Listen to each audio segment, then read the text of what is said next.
Good evening, ladies and gentlemen. Welcome to the Coach's Corner, live here at Benchwarmers Restaurant and Delivery. I'm Nate Mullins. We got the Wizard Greg Kinn on the ones and twos, and sitting next to me right here, Tiffin Calvert head coach Mike Lento. Coming through in the clutch today as I kind of hit you up with this last minute, and like, hey, coach, is there any possibility we can get you on and get a little perspective on what's coming up this weekend? He says, hey, you need to make me that. If you need me to make it happen, I'll make it happen. And look who's here. Again, anytime we can talk about our guys and what they're doing and our coaches and just our program, and we'll always do that. And I think, again, just I'm not going to segue, but I'll segue it. And as you were talking about my new role of Dean of Students at Tiffin Calvert, and it's 2 Corinthians chapter 5, verse 7. It says, walk by faith, not by sight. And, I think that's the reason why I'm here. There's a lot of the moving parts that happen. Definitely wasn't looking for it. But since really February when this opportunity came, it was a long decision for my family, really for my family, not me, but my family and myself. Bringing it up to them and then sitting the powers to be of. And I think you've made a great decision with Isaac, your son, to be a part of the Tiffin Calvert culture, not just sports, but just what they're doing organization-wise as far as academics. And, when I saw that, I'm like, man, Dr. Marinas has got it going on. The administration's got it going on. There's some new moving parts. We've got, Marilyn Sizlove is, going to be our overall principal, and you've got Dr. That's the right move. You got Dr. Megan Schultz, and she's amazing, and so she's got a new role, and she's going to be supporting cast for all of us, and kind of, I don't want to say behind the scenes, but she's so amazing at what she does. She really is. And so I saw that, and I'm like, man, it just felt like home. Yeah, and it really did, and wasn't looking for it, but again, walk by faith, not by sight. That's right. We were welcomed with open arms to the Calvert community when we decided to bring Calvert over, or bring Isaac over to Calvert, and it was just, to me, it's such a welcoming atmosphere. It really is. It's like you said, it's like a family. It really is. It gives you a family sense when you walk in the door there. You're treated like family. Now, you obviously had some success over at Lakota. You Absolutely. built something there, and great you built people something there to be very proud of. How hard was it for you to walk away from that? That was difficult. Yeah. I mean, you go in there and just, again, not looking for that change, not looking for what it was, and there's great people there. They gave me my start. They gave me that opportunity. I think I was the 5th coach in 6 years. They allowed me to be within the school system because something kind of I requested to be able to change the program. I had to be there on a day-to-day basis and build kids within the classroom, build kids within the hallway, within the lunchroom, just as a football program and just be that presence. Great administration there. I've got great teachers there. My kids, grew up there and their test scores are through the roof. And I would like to say it's my smarts, but it's probably my wife's smarts and then the great teaching that they got. I think they've got a good foot forward, but those are 3 kids. My oldest son, Eddie, who's an 8th grader, Jackson, who's playing for the Browns in the Tiffin Youth Tackle, League, and then my daughter, Adeline. That was the first conversation we had of like, hey, listen, if I would apply for this job, where it's a family move. And I'm not going to go nowhere else where I can't be there. And that's one thing I'm blessed that I've had the pathway that I've had in life. I love taking my kids to school. I love being able to bring them home. I love being able to pick them up when they're sick, and that's part of the process. And so if they were a no from the get-go, I wouldn't have even done it. Yeah. And like guys, I wasn't looking for this. I mean, I'm very, very blessed where I'm at. We had a teacher's retreat today, and it was absolutely amazing. It's a big day for us. Today's 3 years ago when we lost Coach Otney. Wow. And so the retreat was awesome. Kind of just really allowed us to reflect. Our players were able to say an extra prayer for him today as we break down every day with a prayer, and his family. And so, again, there's just all those things. But Lakota was a great place for us. And, again, there was no reason to leave. Yeah. It was a family decision. There was a lot of working parts to that, and that's education. That's just the support system. And again, I grew up in the Catholic school education of Fremont St. Joe, and I said this felt like home. It felt like the old St. Joe that I grew up in. And my wife, when we first got introduced, they brought Marilyn Seislov over to meet my daughter. When we got introduced. Wow. And she's like, hey, I heard you going to come over. Like, the elementary school principal is here to meet my daughter. And my wife, we got in the car. I said, what do you guys think? And she's like, it felt like family. Not that Lakota never felt like family, but it just has a different feeling. And so if you don't feel it's a feeling. Yeah, it is. Did she bring cookies? She's bring cookies? Oh, she has. Have you ever had a Marilyn Seislov cookie before? Listen, Mrs. Seislov. I'm telling cookies. you. I thought maybe she would have brought a batch of cookies with her to kind of sweeten the pot a little bit, literally and figuratively, No, but it's good. And Coach Lozier, when we brought him in and that whole process of losing coaches, and he kind of stepped in and was a role. And he found his passion, he found his way of coaching, found his way into teaching, and so he's the right guy for the job that they have right now. And I think if there was ever a time that you could move on and feel like you left it in great hands, that was it. And so love his staff, they're kind of our staff, and like I said, our staff there, and he's gonna take it on and go, and he's doing a lot of great things over there. Yeah, he really is. And honestly, that was one of my next questions was, you left the program in the hands of Ryan Lozier, and this was his second year as an assistant? Yeah, and then as a full assistant. 2 years full as an assistant before taking over as a head coach. Now, how do you think that prepared him? He's a young guy. I mean, he's not even 30 years old yet. I mean, mid-20s, right? He's not even 25. He's 24. He just turned 23. 23. Okay, so probably one of the youngest head coaches in the area that I've ever heard of.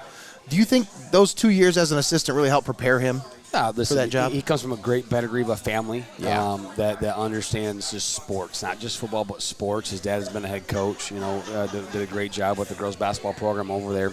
And then, just he was on a state championship team, so Coach Carter and the pedigree of coaches that he's got over there, so all those guys that did it. And then, he had a couple suggestions of what we could do offensively when we were there. And I said, okay, so here's the deal. For me to grow as a coach, here's the reins. Yeah. And, I probably yelled at him a couple times. I'm not really sure. Definitely I did.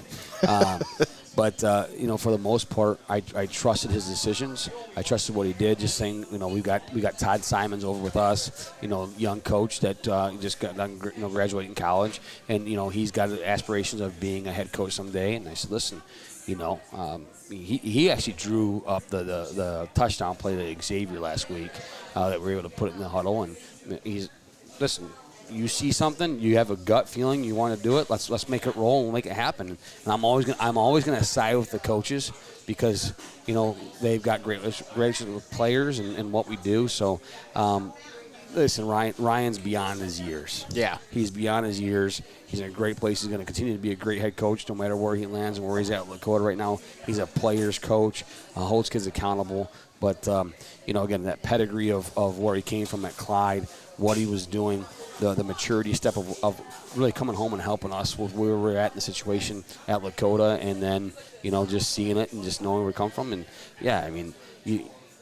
just the trust and just having our offense, and then me and him had a lot of conversations, and he was very, very excited for the opportunity, and so I'm glad Lakota gave him the shot. Oh yeah, he deserved it, absolutely.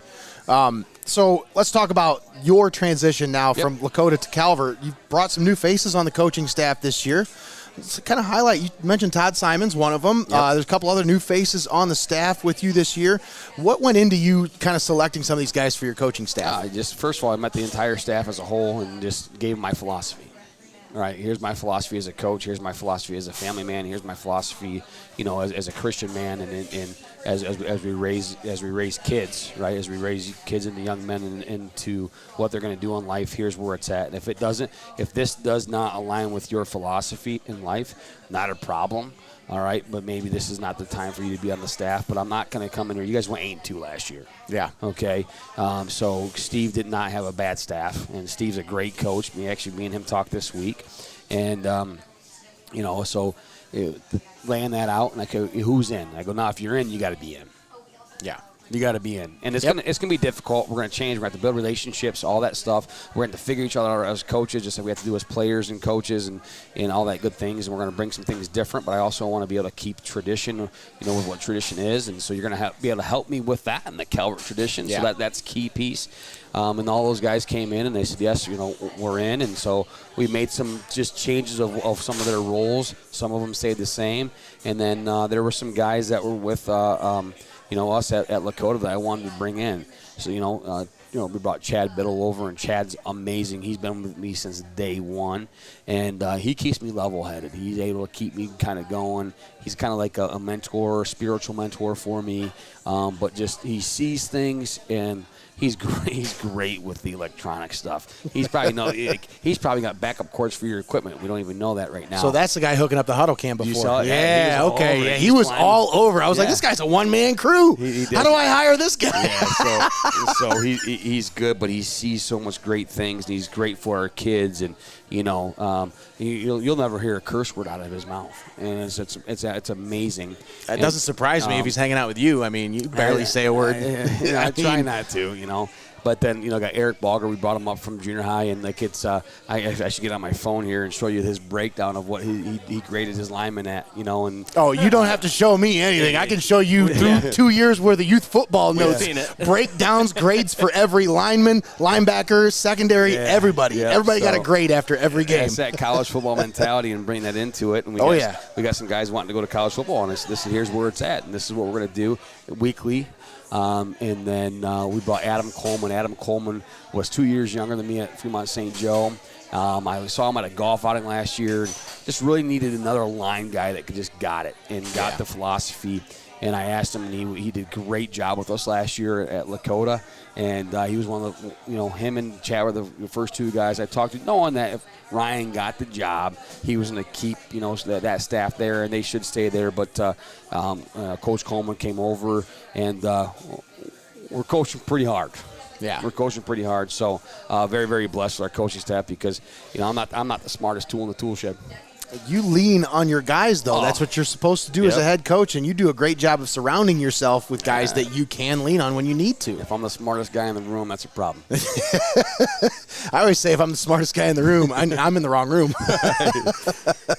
But no, Coach, let's talk about this matchup with Monroeville this week. So you had Monroeville on your schedule last year when you were with the Raiders, week 1, right? That was your week 1 matchup. Now, they kind of handed it to you a little bit. I mean, you guys held your own. You stayed with it. It was a closer game than most of their games that they had against some other opponents. But, I mean, talk about the mentality that you take from that game into this one. Is there any kind of carryover from that? Obviously, 2 different programs, 2 different systems. You can't, but is there anything that you can take from that First at of all? Coach Nesher's done a heck of a job over there. Yeah. He's done awesome. He's a great coach. He's a smart-minded coach.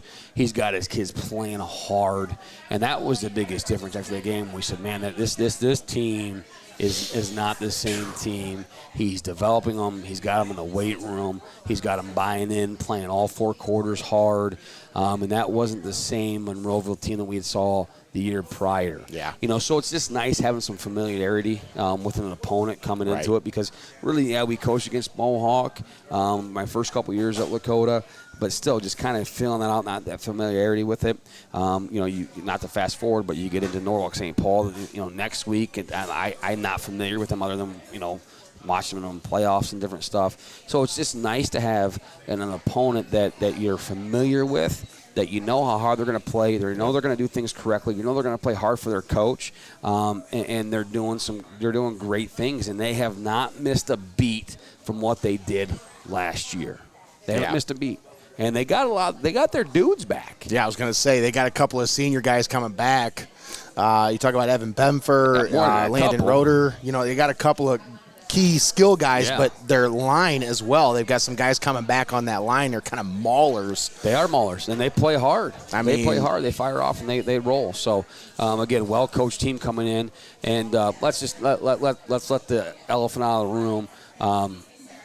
It's something I talked to Steve about last year. That call could have gone either way. He left it up to the officials. The officials made their call. Monroeville thought that they should have won.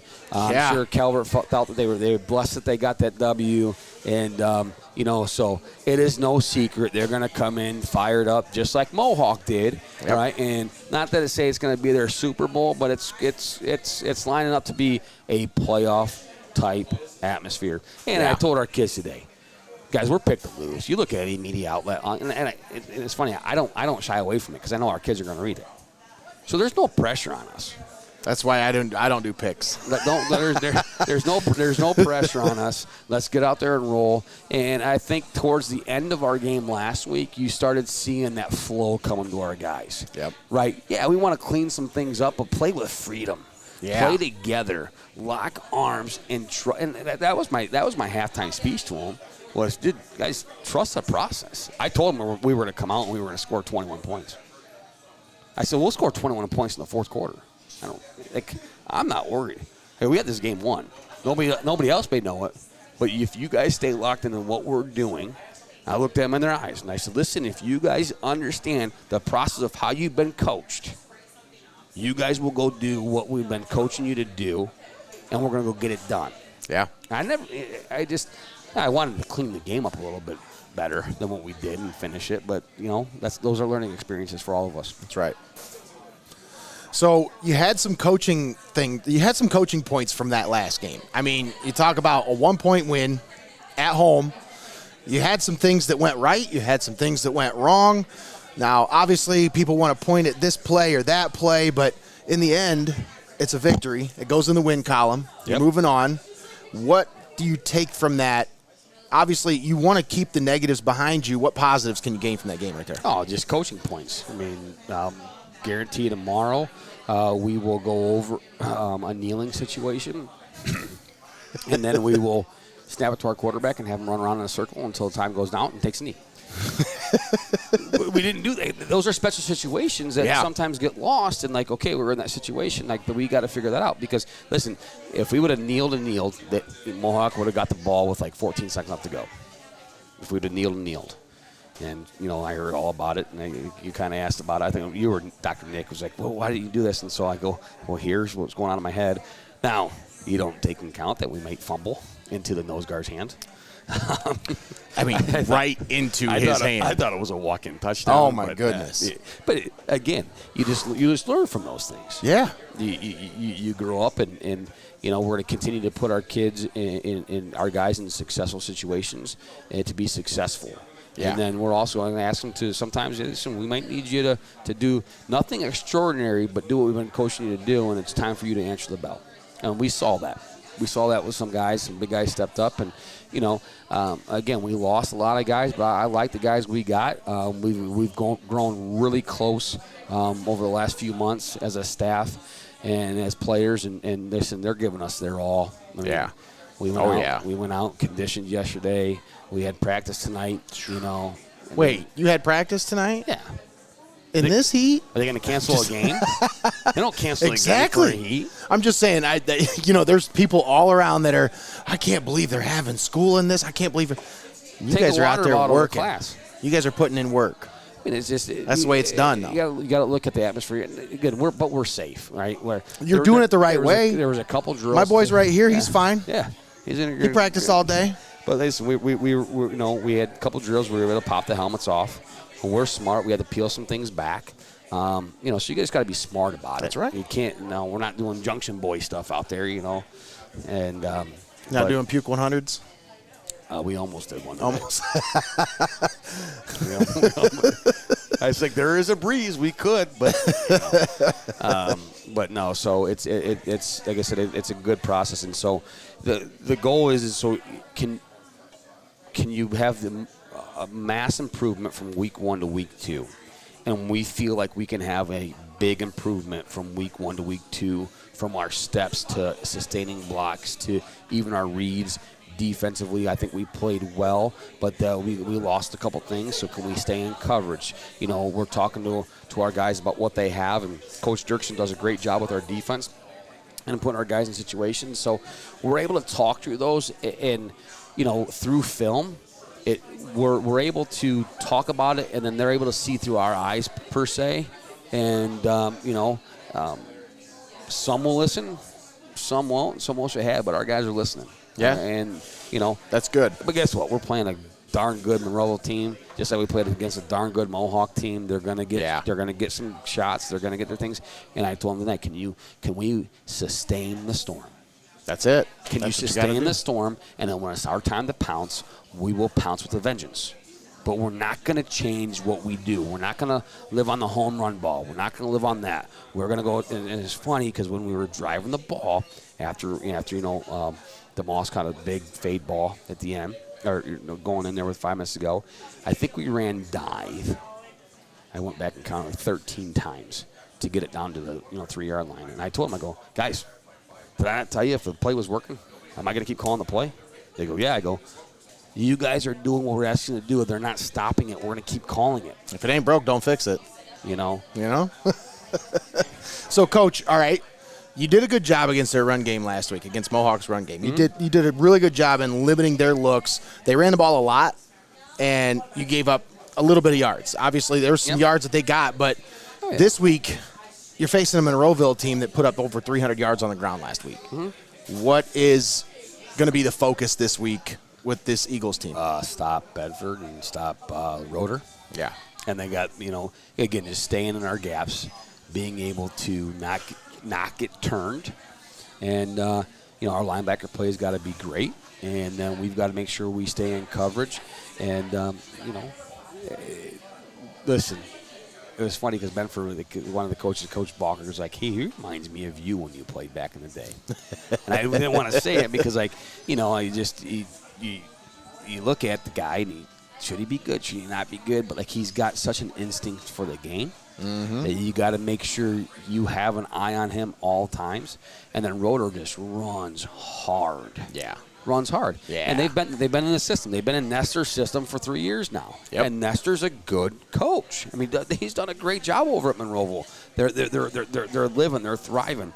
This is the year that they they're gonna get Calvert, all those stuff. And so we just got to make sure we stay within ourselves. We stay within the guys in the locker room and trust it. Because when you play with guys that are that good, they're going to get you sometimes just by their pure athleticism. That's just the way it is sometimes. They're going to get theirs. You got to do your best to kind of limit those opportunities. Yep. So we got some things up our sleeve, which is it's not magic. It's just how we're going to hopefully control the game and go from there. And and we're talking to our kids. We do not let our kids out of our game plan. We let them know exactly what we want to do, how we're going to do it, the methodical of what we're going to do, the excitement that we're going to do, how we're going to elevate our play. But they're a part of the process, and we don't hide them from any of these secrets that we have. We talk to them very honestly. Yeah. So Kane Heyman was able to get loose a few times last week. Dude had some big plays. Obviously, we knew all about that. I talked to you about him. He's a dog. He's a player. Absolutely. Now, this Monroeville team, they got a couple of dogs as well. How are you going to limit those big plays this week? That's going to be the key, I think, against this Monroeville Eagles team. If you can keep them in a grinded-out kind of offense, that's your kind of game. That's where you guys can stay in this. But we got to find a way to limit the big plays this week. What's the plan, Coach? Do your 111th. Do your job. And if they get one, you forget about it. You get lined up in the right position. You get a great stance, and we play the next play. That's right. Move on. Be where your feet are. Sometimes us coaches outthink the game. It's just X's and O's, but sometimes you got to get with the Jimmies and the Joes, Yeah, and I will go back to our assistant coaches, and that's why you give yourself with great assistant coaches, because I think I'm able, for the most part, over the last really 3 years, is being able to stay level-headed, be able to talk to coaches. Hey, here's what we're going to do. What do you like? What do you think out of that last drive? So, I'm involved in the game, but I'm also being able to evolve as not just a play caller, but as a coach of just thinking those things through, being able to talk to officials. Hey, what did you see here? And not getting too fired up, not get fired up, on some things, but really having great assistant coaches and that have your same philosophy, that coach the same way. I'm 100% fine if we call a timeout and guys go out there and we're going to execute the way we're going to do it because of the coaches that are in the huddle. Now, your secondary was able to make some big plays last week. Oh, yeah. You got some big turnovers. Now, this week, might not see as many passes through the air. Obviously, they're a run-heavy team. What are you going to do to kind of keep those guys involved in the game plan? Because, I mean, they might see, 8 passes the whole game. You got to keep them locked in. Logan's playing 10, 15 yards off the ball. What's the game plan for these guys? Stay in coverage until Benford crosses the line. That's right. And you got to be honest, because, honestly, in those situations, they're waiting for you to bring all those guys up into the box so they can beat you deep with the big play. Mm-hmm. It's coaching. Yeah, I mean, and again, they're gonna get a few. Yeah, that's what it comes down to. They're well coached. They're athletes. It's almost like looking at yourself in the mirror a little bit. Just a little bit. I mean, they're very well coached and they're hungry. That's the thing. This is a hungry team. Now they kind of caught some teams off guard last year. I would say Calvert being one of them. Lakota, obviously, week 1, you guys knew what they were up. You guys knew what they were bringing to the table. Yeah, they caught us a little bit off guard. But I think that the physicality was what threw teams off last year. Now, this year, teams are going to be expecting that. Do you think there's any difference this year in results? Do you think maybe they don't sneak a few of those games out, or maybe they get a couple more wins this year? I mean, how do you think that's going to play out with the bullseye on their chest? They have belief. Yeah. They have belief in what they're doing. They have belief in Coach Nestor, and so that's the biggest thing is, that's kind of about our MO. Can we withstand teams for 4 quarters? I don't see us, and I told this is I don't see us blowing any team out of the water this year. And again, it seems weird, but even with the Mohawk game last week, and it came down to 1 point, and it got kind of crazy. I just never felt like it was like out of our hands. Right.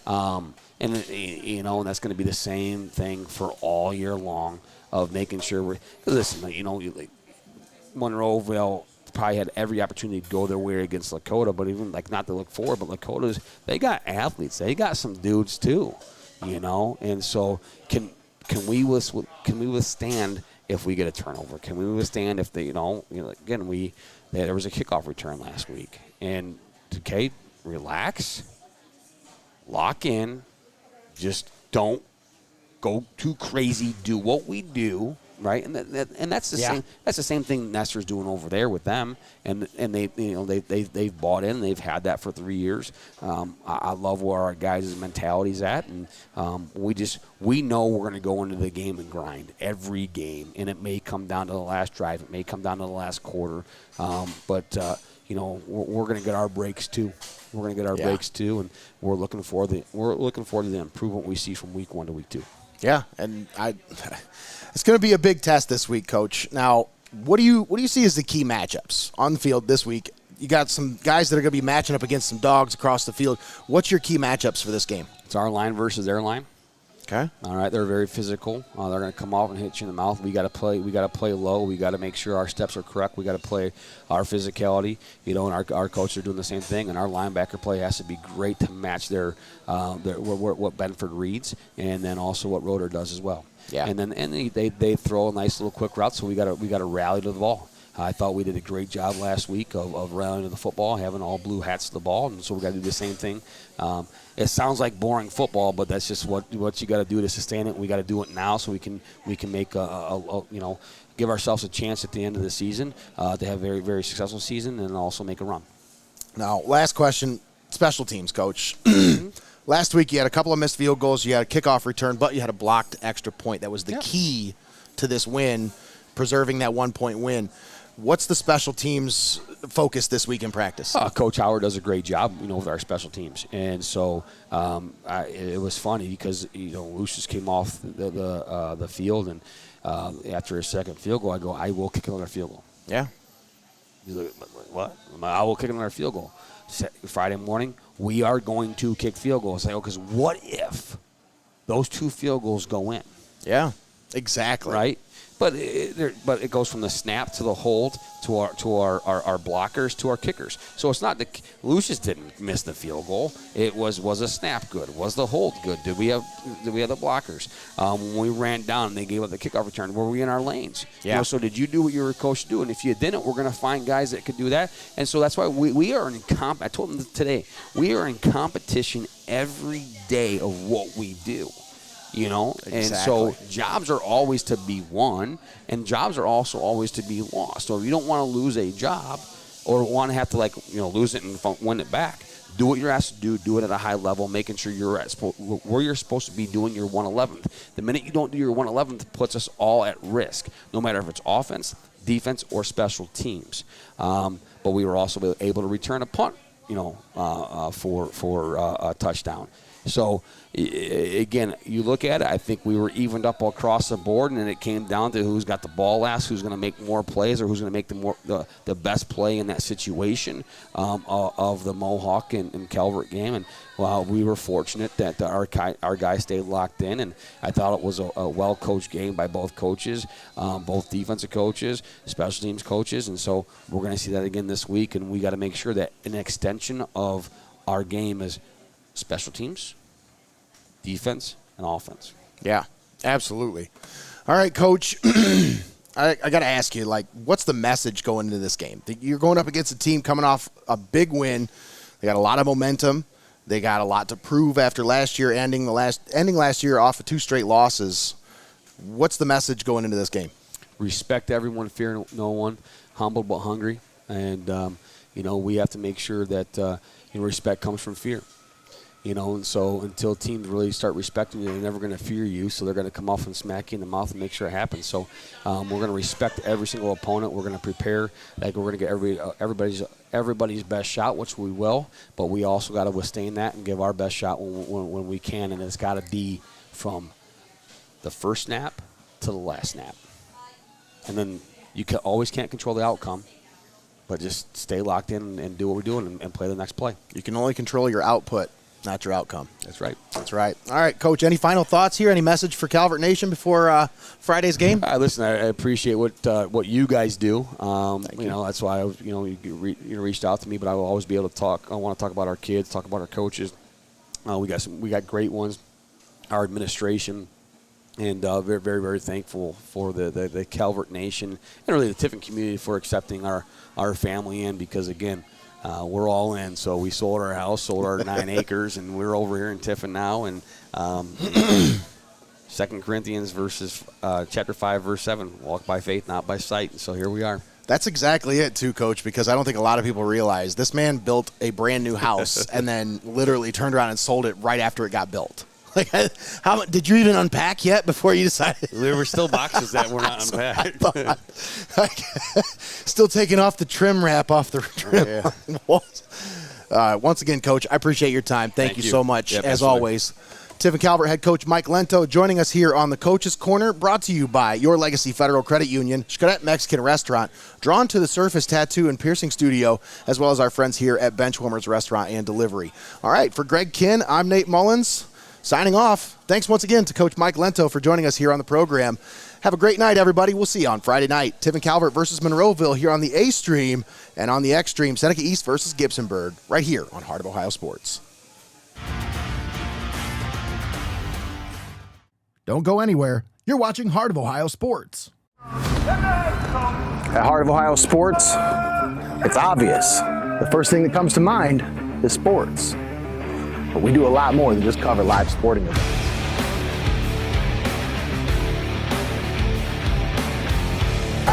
Go, go, go!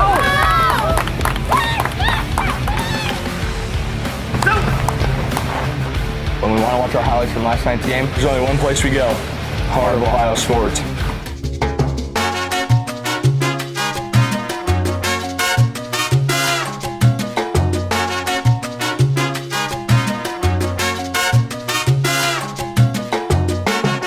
Connect fans to the action like no one else can. As a business in today's market, you got to stay ahead of the game. And what better way than to get on board with the fastest growing brand in media today? I mean, you can take it from me, but you can just listen to them.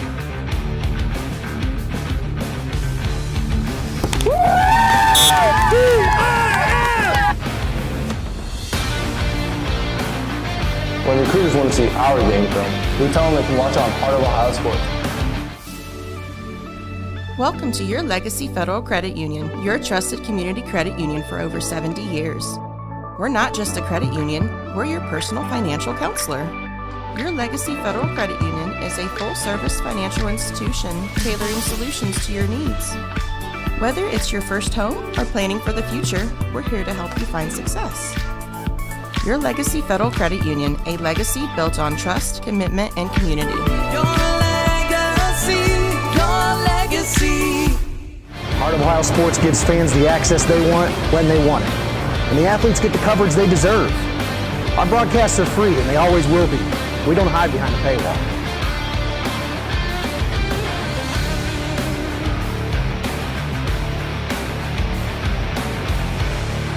When my family can't come to the games, they always watch on Heart of Ohio Sports.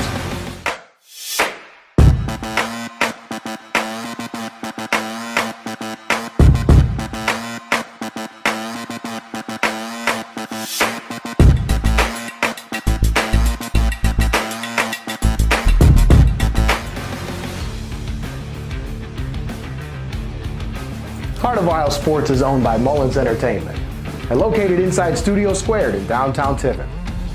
The space features a state-of-the-art podcast studio, open for public use. Building a platform for creators is one of our top priorities.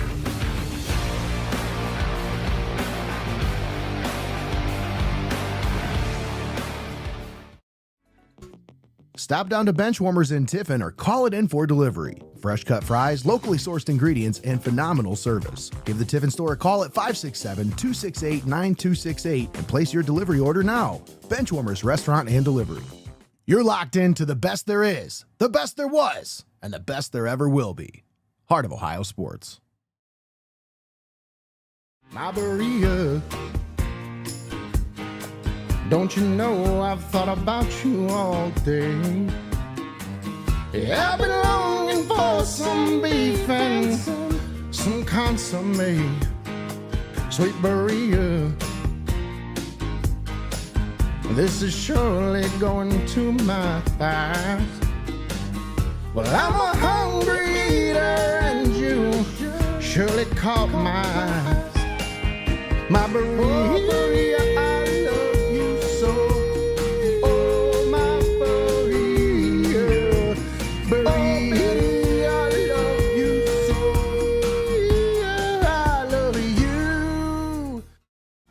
How's it going, sports fans? It's game day, and the food is hot here at Xcaret Mexican Restaurant.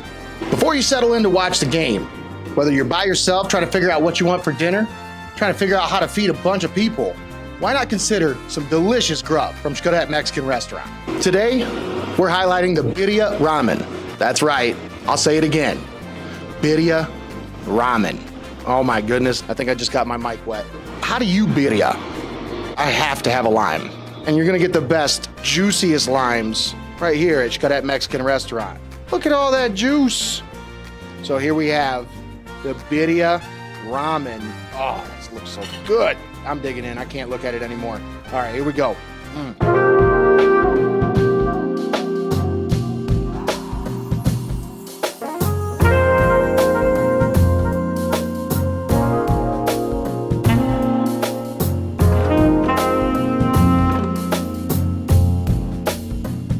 That should not be allowed to be that good.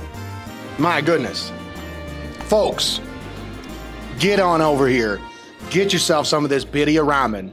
Let them know you heard about it on Heart of Ohio Sports.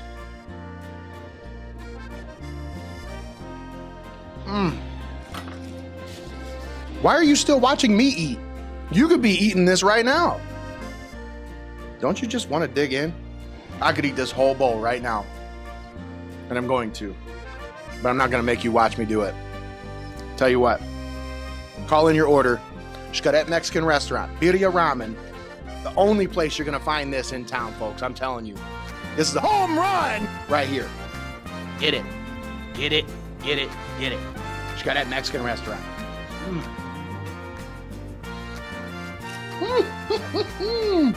Whether you're a diehard fan rooting for the home team or you're just looking for some tasty eats for your game day treats, the birria ramen is our featured item here on this game day grub segment, and you're going to want to call in your order now. That's right, call Xcaret Mexican Restaurant. Mention you saw this segment on our broadcast, you'll get 15% off your order. Take advantage of this birria ramen special at Xcaret Mexican Restaurant.